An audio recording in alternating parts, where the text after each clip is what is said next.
अस्सलामु अलैकुम रहमतुल्लाहि व बरकातुहू। कैसे हैं बच्चे आप सब। आज का हमारा टॉपिक है लेवल्स ऑफ बायोलॉजिकल ऑर्गेनाइजेशन। बच्चों मैं दोबारा से रिकॉल आपको करता हूं, तो आपने 9th क्लास में ये तमाम चीज़ें पढ़ी।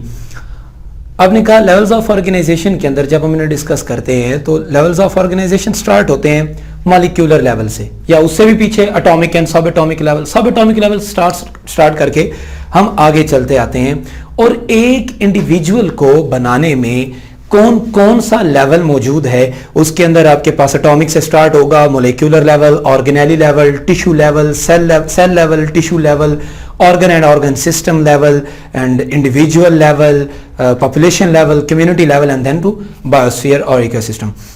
तो यहां तक अब चलते जाते हैं। ये आपके पास लेवल्स ऑफ ऑर्गेनाइजेशन है। यही लेवल्स ऑफ ऑर्गेनाइजेशंस का हमने आज दोबारा जिक्र करना है थोड़े से ब्रॉड स्पेक्ट्रम के साथ। पहली बात हमने कहा, पहला लेवल ऑफ ऑर्गेनाइजेशन जो आपके पास आता है वो क्या है।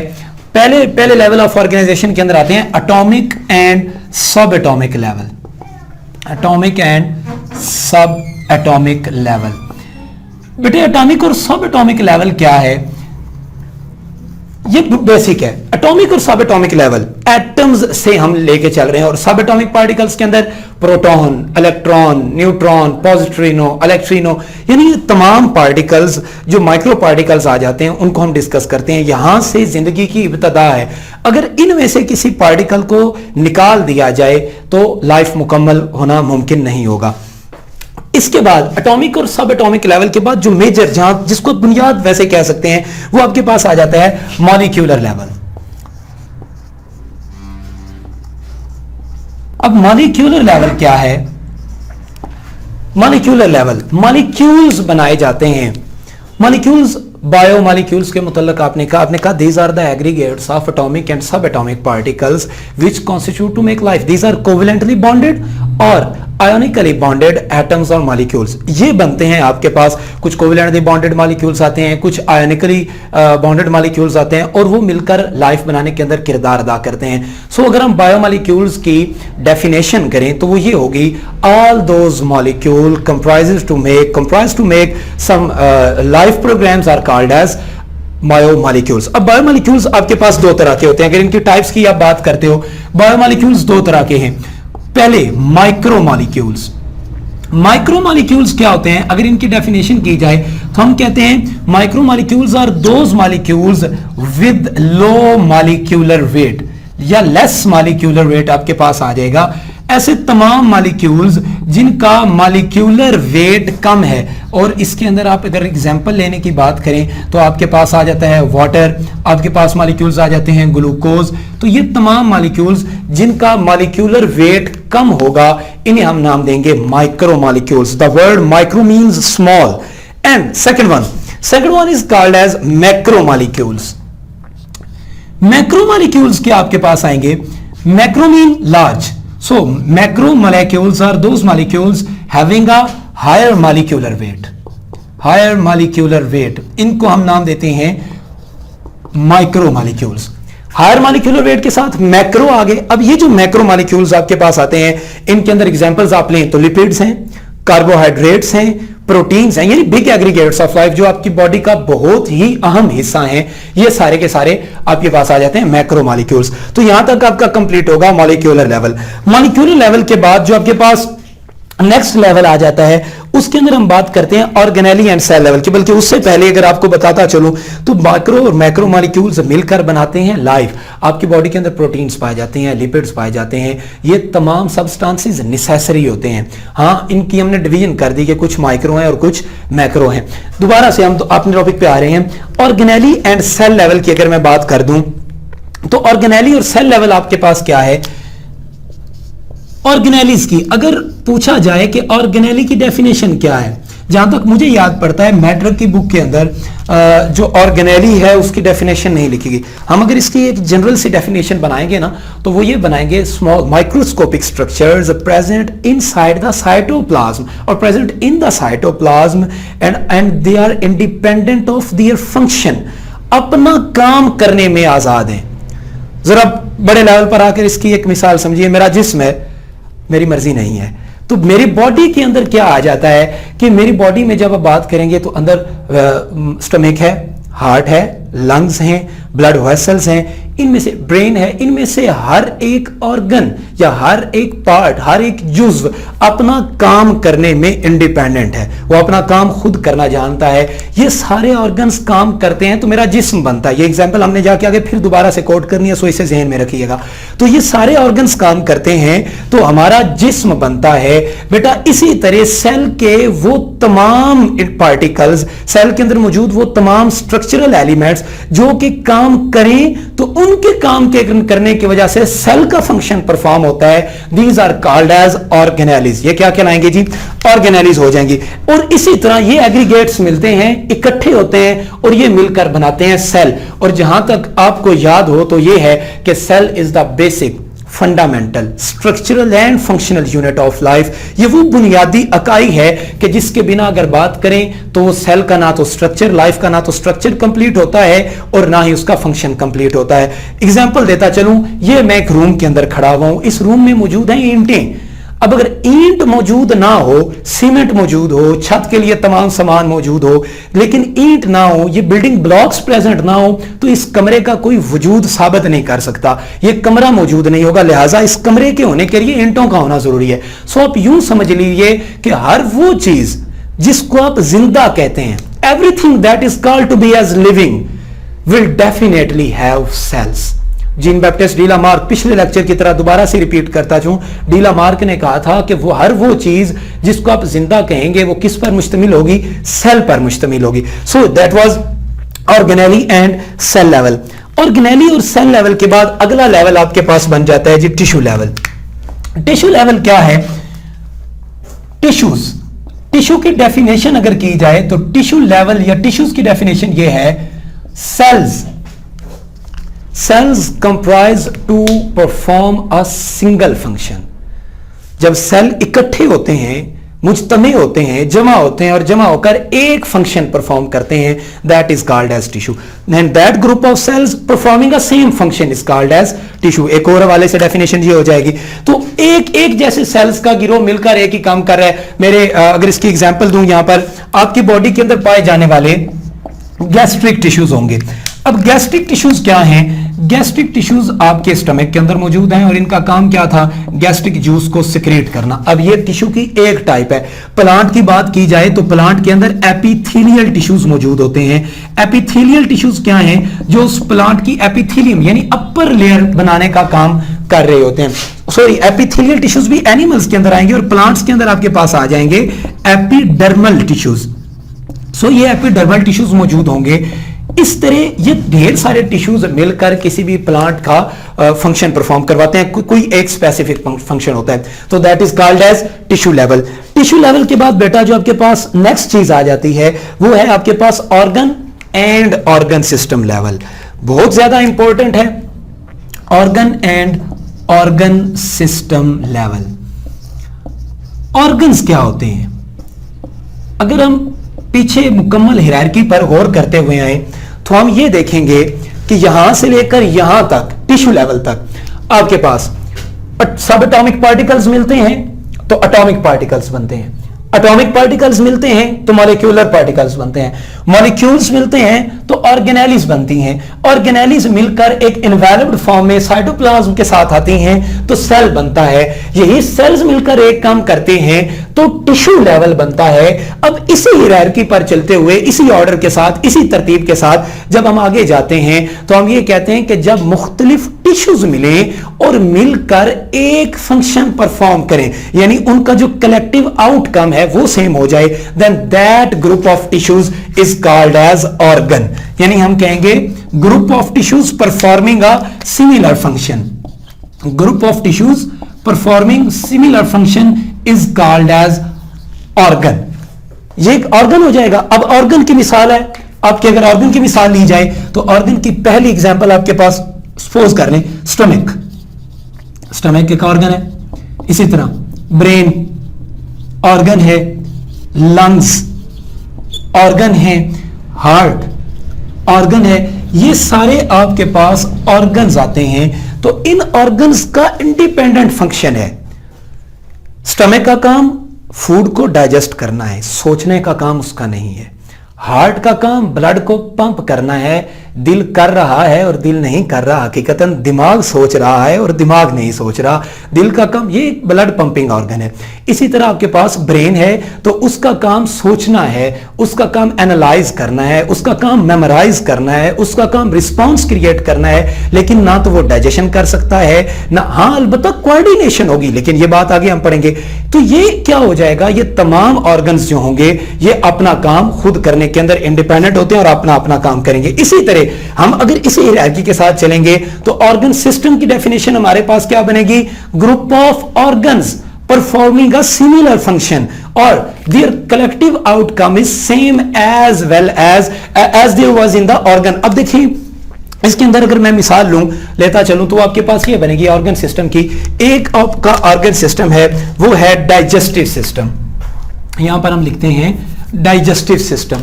अब डाइजेस्टिव सिस्टम बेटा क्या हो जाएगा, डाइजेस्टिव सिस्टम में ढेर सारे ऑर्गन्स इकट्ठे हुए, हम एक ऑर्गन सिस्टम की बात कर रहे हैं, डाइजेस्टिव सिस्टम। अब इस डाइजेस्टिव सिस्टम के अंदर आप ऑर्गन्स गिनते जाएं। पहला ऑर्गन ओरल कैविटी, फिर एसोफेगस, फिर stomach, small intestine, large intestine, liver, ये सारे पैंक्रियाज, ये सारे डाइजेस्टिव सिस्टम के साथ कोरिलेट करते हैं या डायरेक्टली या इनडायरेक्टली डाइजेस्टिव सिस्टम का हिस्सा होते हैं। लिहाजा ये तमाम आपके पास आ गए यहां पर मौजूद डाइजेस्टिव सिस्टम के अंदर। रिस्पायरेटरी सिस्टम की बात करें तो आपके पास इनहेलेशन और एक्सहेलेशन के लिए आपके पास आपका मुंह मौजूद है, नाक मौजूद है, नेजल कैविटीज के जरिए आप करते हैं। नीचे ट्रैकिया है, ट्रैकिया के नीचे लंग्स हैं। So there is a number of examples. इसके बाद आपके पास आ जाएगा नेक्स्ट अगर हम लेवल पर चले जाते हैं पॉपुलेशन लेवल, बल्कि उससे पहले टिश्यू लेवल हो गया, organ and organ system level हो गया, और उसके बाद आपके पास आ जाता है इंडिविजुअल लेवल। नेक्स्ट जो आपके पास लेवल ऑफ ऑर्गेनाइजेशन आया ये है इंडिविजुअल लेवल। इंडिविजुअल लेवल क्या है, इंडिविजुअल लेवल एक मुकम्मल फर्द, एक मुकम्मल जानदार, उस जानदार की जब हम बात करते हैं that is individual level. Individual क्या होता है, individual is that group of organ systems which is capable of performing his function independently, मुकम्मल तौर पर आजादी के साथ काम करे, एक मुकम्मल बॉडी है। हमारा हार्ट मौजूद है, हार्ट के साथ ब्लड वेसल्स ना हो तो हार्ट काम नहीं कर सकता। इसी तरह हमारे लंग्स मौजूद हैं, लंग्स के साथ ट्रैकिया मौजूद ना हो, सांस की जो नाली होती है वो मौजूद ना हो तो लंग्स काम नहीं कर सकते। इसी तरह बेटा लेकिन इंसान एक अकेला है, इसके साथ दूसरे इंसान का होना बेशक मुआशरती तौर पर जरूरी होगा, सोशियोलॉजिकली वो नेसेसरी जरूर होगा, लेकिन वैसे जरूरी नहीं है। एक इंसान अकेला चाहे सेहरा में बसता हो या किसी और जगह पर वो अपनी जिंदगी को इंडिपेंडेंट गुजार सकता है। इंडिविजुअल लेवल के अंदर जब हम बात करते हैं तो हम कहते हैं ये सारे सिस्टम, उसके अंदर ढेर सारे ऑर्गन सिस्टम है, डाइजेस्टिव सिस्टम है, रिस्पायरेटरी सिस्टम है, इसके अलावा कार्डियोवास्कुलर सिस्टम आ जाता है, यूरिनरी सिस्टम है, एक्सक्रीटरी सिस्टम है। तो ये तमाम सिस्टम्स मिलकर एक मुकम्मल इंडिविजुअल बनाते हैं। इंडिविजुअल लेवल के बाद आपके पास आ जाता है next level of organization is population level. Population level क्या है, सबसे पहले हम पॉपुलेशन लेवल को पढ़ने से पहले पॉपुलेशन की डेफिनेशन पढ़ते हैं, वो क्या हो जाएगी। Population is the group of same organisms that is called as species। आप जानते हैं species is the group of same organisms which can interbreed freely among themselves and can produce their fertile offspring। अपनी वो fertile offspring पैदा करते हैं, यानी इंसान एक स्पीशी है, बंदर एक स्पीशी है, रीछ एक स्पीशी है, इसी तरह आपके पास पिजन्स एक स्पीशी है, स्पैरो एक स्पीशी है। तो ये सारी स्पीशीज आपके पास आ जाती हैं, कैट है, डॉग है। पॉपुलेशन लेवल की हम डेफिनेशन करते हैं तो हम कहते हैं ग्रुप ऑफ सेम इंडिविजुअल्स और अ species living at a same place on a same time. यानी हमने क्या कहा, पॉपुलेशन लेवल के अंदर तीन चीजें नेसेसरी हैं। पहली चीज आ गई सेम ऑर्गेनिजम्स, यानी एक स्पीशी आ गई, एक जैसे जानदार होंगे तो एक स्पीशी एक पॉपुलेशन है। दूसरी शर्त, दूसरी कंडीशन ये बनी कि सेम टाइम, दूसरी कंडीशन आ गई सेम टाइम, और तीसरी कंडीशन आपके पास जो बनती है वो है सेम प्लेस। एक वक्त में एक जगह पर रहने वाले एक जैसे जानदारों का गिरोह कहलाता है population. The population of Lahore in 2002. अगर आप सिर्फ इतना लिख देंगे, the population of Lahore that can't be called as population. Population कब कहेगी? जब आपने वक्त को भी मेंशन किया और जब आपने जगह को भी मेंशन किया. दोनों चीजों को मेंशन करेंगे तो पॉपुलेशन बनेगी, अदरवाइज उसे आप पॉपुलेशन नहीं कह सकते. हमारे दौर के अंदर एग्जांपल्स दी जाती थी कि द नंबर ऑफ माइसिस और the number of rats present in the field of rice in year 2002, year 2010, year 2020. तो जो भी आप 2020 आप कह लेंगे, आपके पास जितने साल बन जाते हैं उस हिसाब से आप लेकर चलेंगे, यानी वक्त भी और जगह भी. तो हम यहां पर ये कह सकते हैं the number of students studying in the first year class in Superior College, in Aspire College और in any college in year 2020 या 2020 आप कह लें. तो ये आपके पास एक आपके पास एग्जांपल आ जाती है पॉपुलेशन लेवल की. पॉपुलेशन की बेटा अगर बात करें तो एक और बात समझ लीजिएगा, पॉपुलेशन लेवल को ऑर्गेनेली लेवल पे भी स्टडी किया जाता है, पॉपुलेशन लेवल को सेल लेवल पर स्टडी किया जाता है, tissue organ and organ system level पे, इंडिविजुअल लेवल पे, यानी हर लेवल के ऊपर पॉपुलेशंस को स्टडी आसानी से किया जा सकता है. तो ये पॉपुलेशंस आपके पास आ जाती हैं. कुछ और चीजें जो इसके अंदर हम डिस्कस करते हैं उनमें gene frequency, gene flow, age distribution और पॉपुलेशन डेंसिटी और पॉपुलेशन प्रेशर है. यानी ये जीन फ्रीक्वेंसी क्या है, जीन फ्लो क्या है, या एज डिस्ट्रीब्यूशन, एज पॉपुलेशन, ये सारी चीजें क्या हैं, इनको हम इंशाल्लाह नेक्स्ट चैप्टर्स के अंदर पढ़ेंगे. आगे आपके पास आ जाता है कम्युनिटी लेवल. कम्युनिटी लेवल क्या है? कम्युनिटी लेवल, कम्युनिटी क्या होती है?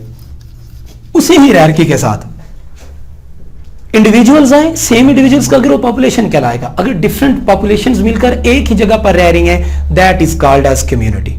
अब कम्युनिटी सिंपल भी होती है, कम्युनिटी कॉम्प्लेक्स भी होती है. सिंपल कम्युनिटी क्या है? अगर एक लिमिटेड एरिया के ऊपर लिमिटेड नंबर ऑफ ऑर्गेनिजम्स रह रहे हैं, that is called as simple community. For example the organisms present under the fallen log of a tree. एक दरख्त का कटा हुआ तना पड़ा हुआ है जमीन के ऊपर, उसके नीचे बसने वाले जितने वो चंद एक कीड़े मकोड़े होंगे, चंद एक वर्म्स हो सकते हैं, चंद एक प्लांट्स की स्पीशीज हो सकती हैं. तो ये जो लिमिटेड नंबर ऑफ स्पीशीज उस फॉलन लॉग के नीचे पड़ा होगा, वो आपके पास एक सिंपल कम्युनिटी है. कंप्लेक्स कम्युनिटी क्या है? कंप्लेक्स कम्युनिटी की डेफिनेशन ये है जहां पर साइज ऑफ ऑर्गेनिज्म यानी number of organisms, number of individuals और एरिया का साइज ज्यादा होता जाता है. जब ये ज्यादा होगा that is called as complex community. इसकी एग्जांपल अगर आपने लेनी हो तो आप कह सकते हैं the community of Pakistan, the community of Europe, the community of America. तो ये सारी आपके पास कम्युनिटी लेवल की एग्जांपल्स आ जाती हैं. यहां पर बेटा अगर हम बात करें, ये बात दोबारा से रिपीट हम करें, जिस तरह हमने पॉपुलेशन के अंदर कहा, कम्युनिटी को एटॉमिक, सब एटॉमिक से लेकर इंडिविजुअल या पॉपुलेशन लेवल किसी भी लेवल पर आसानी से स्टडी किया जा सकता है. इसके बाद बेटा आपके पास लास्ट वन जो आपके पास आता है, लिविंग वर्ल्ड इन स्पेस. आखिरी, living world in space. Living world क्या है? हम कम्युनिटी लेवल से अगर थोड़ा सा ऊपर जाएं तो हम ये कहेंगे कि कम्युनिटी लेवल के बाद आपके पास आता है ecosystem. Ecosystem is that part of earth inhabited by the organisms, जहां पर एक स्पेसिफिक क्लाइमेट के अंदर रह रहे हैं. इसी तरह हम ये कह देते हैं कि बायोस्फीयर होता है, तो पूरी अर्थ के ग्लोब के अराउंड जितनी लाइफ उसके जितने हिस्से के अंदर पाई जा रही है वो सारे का सारा बायोस्फीयर आ जाता है. अब ये living world in space indirectly उसी बायोस्फीयर या इकोसिस्टम की आप बात कर रहे हो. अब होता क्या है, इकोसिस्टम के अंदर जब लिविंग वर्ल्ड की बात करते हो तो हम एक टर्म इस्तेमाल करते हैं, वो टर्म है बायोम. उस टर्म का नाम क्या है? बायोम. मैं यहां पे अलग से करके लिख देता हूं, बायोम. बायोम क्या है?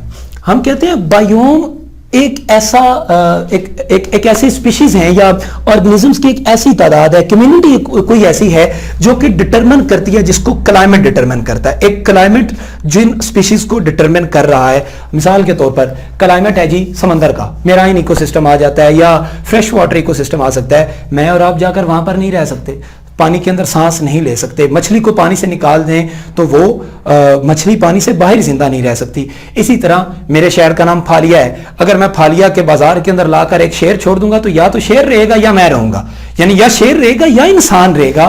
तो एक क्लाइमेट के अंदर जितनी कम्युनिटीज आ जाती हैं क्लाइमेट के अंदर, क्लाइमेटिक कंडीशंस में ढेर सारी चीजें हैं, उनके अंदर बायोटिक एबायोटिक फैक्टर्स दोनों चीजें आ जाती हैं। यानी एक तो माहौल मजमूई तौर पर आ गया, क्लाइमेट बदला तो आज डायनासोर्स एक्सटिंक्ट हो चुके हैं, क्लाइमेट बदला तो हमारे पास पोलर बियर्स की तादाद मौजूद नहीं है, क्लाइमेट बदला तो हमारा अपना कौमी परिंदा जिसका नाम चिकोर पैट्रिज है उसके बहुत कम इंडिविजुअल्स रह चुके हैं। क्लाइमेट, समंदर का क्लाइमेट हमने चेंज किया, तब्दील होता गया माहौल, तो इंडस डॉल्फिन जो कि हमारा उसके अंदर फ्रेश वाटर मेराइन इकोसिस्टम के अंदर जो हमारे पास नेशनल आप कह सकते थे वो एक एनिमल आ जाता है या मैमल आ जाता है। जब क्लाइमेट बदला तो हुआ ये कि उस इंडस डॉल्फिन के इंडिविजुअल्स की तादाद 500 से भी कम रहेगी।